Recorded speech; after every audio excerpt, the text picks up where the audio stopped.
Today we're going to read chapter 3 of George's Marvelous Medicine.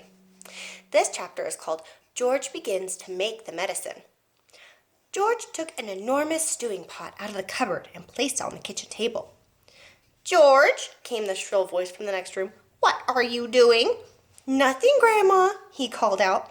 "You needn't think I can't hear you just because you closed the door. You're rattling the pots and pans." "I'm just tidying the kitchen, Grandma."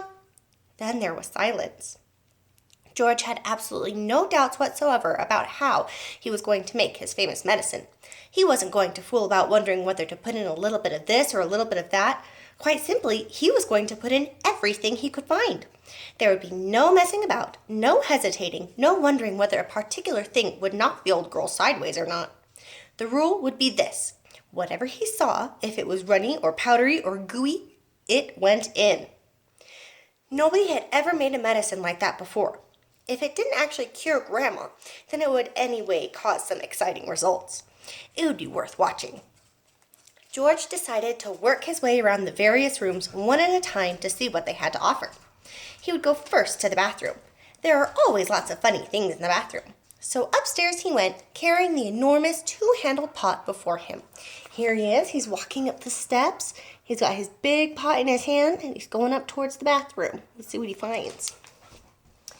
In the bathroom, he gazed longingly at the famous and dreaded medicine cupboard. But he didn't go near it. It was the only thing in the entire house he was forbidden to touch. He had made solemn promises to his parents about this, and he wasn't going to break them. There were things in there, they had told him, that could actually kill a person, and although he was out to give Grandma a pretty fiery mouthful, he didn't really want a dead body on his hands. George put the stew pot on the floor and went to work. Here he is. He's looking at anything in the bathroom that's not in the medicine cabinet. He is smart not to go in there. Number 1 was a bottle labeled Golden Gloss Hair Shampoo. He emptied it into the pot. "That ought to wash her tummy nice and clean," he said. He took a full tube of toothpaste and squeezed out the whole lot of it in one long worm.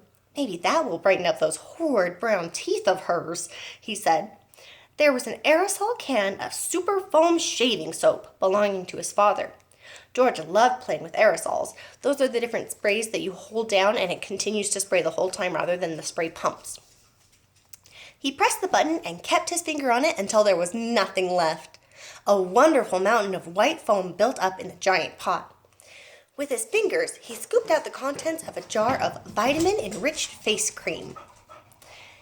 In went a small bottle of scarlet nail polish. "If the toothpaste doesn't clean her teeth," George said, "then this will paint them as red as roses."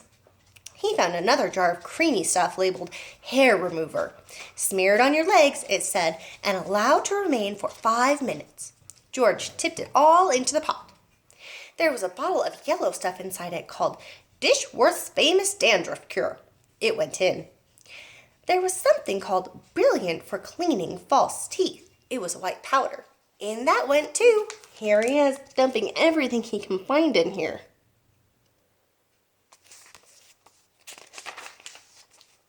He found another aerosol can, Nevermore Ponging Deodorant Spray, guaranteed. It said, "to keep away unpleasant body smells for a whole day." "She could use plenty of that," George said as he sprayed the entire canful into the stewing pot. Liquid Paraffin, the next one was called. It was a big bottle. He hadn't the faintest idea what it did to you, but he poured it in anyway. That, he thought, looking around him, was about all from the bathroom. On his mother's dressing table in the bedroom, George found yet another lovely aerosol can. It was called Helga's Hair Set. Hold 12 inches away from the hair and spray lightly. He squirted the whole lot into the pot. He did enjoy squirting those aerosols. There was a bottle of perfume called Flowers of Turnips. It smelled of old cheese. In it went. And in too went a large round box of powder that was called Pink Plaster. There was a powder puff on top, and he threw that in as well for luck. He found a couple of lipsticks. He pulled the greasy red things out from their little cases and added them to the mixture. The bedroom had nothing more to offer, so George carried the enormous pot downstairs again and trotted into the laundry room where the shelves were full of all kinds of household items. The first one he took down was a large box of super white for automatic washing machines. Dirt, it said, will disappear like magic. George didn't know whether Grandma was automatic or not, but she was certainly a dirty old woman. So she'd better have it all, he said, tipping in the whole boxful. Here he is. He's tipping in the whole box. Then there was a big can of Waxwell floor polish. It removes filth and foul messes from your floor and leaves everything shiny bright, it said. George scooped the orange-colored waxy stuff out of the can and plunked it into the pot. There was a round cardboard carton labeled flea powder for dogs. Keep well away from the dog's food, it said, because this powder, if eaten, will make the dog explode. Good, said George, pouring it all in the stew pot. Oh my goodness, here he is. The top one he's putting in the flea powder. Let's see what he's putting in the bottom picture.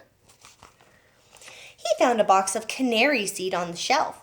Perhaps it'll make the old bird sing, he said, and in it went. Next, George explored the box with shoe cleaning materials, brushes and cans and polishing cloths. Well now, he thought, Grandma's medicine is brown, so my medicine must also be brown, or she'll smell a rat.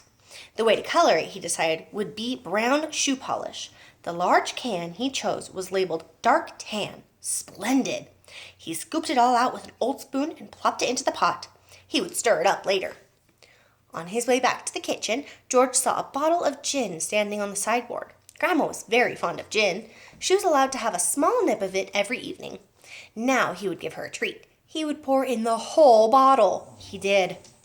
Back in the kitchen, George put the huge stewing pot on the table and went over to the cupboard that served as a larder. The shelves were bulging with bottles and jars of every sort. He chose the following and emptied them in one by one into the pot.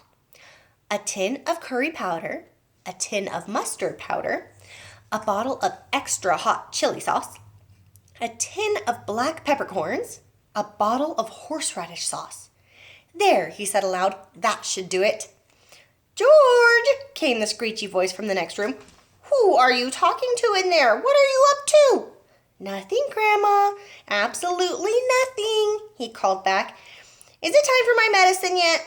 No, Grandma, not for about half an hour. Well, just so you don't forget it. I won't, Grandma, George answered. I promise I won't. Here's our last picture. It looks like he's pouring something in. I think it might be the gin. All right.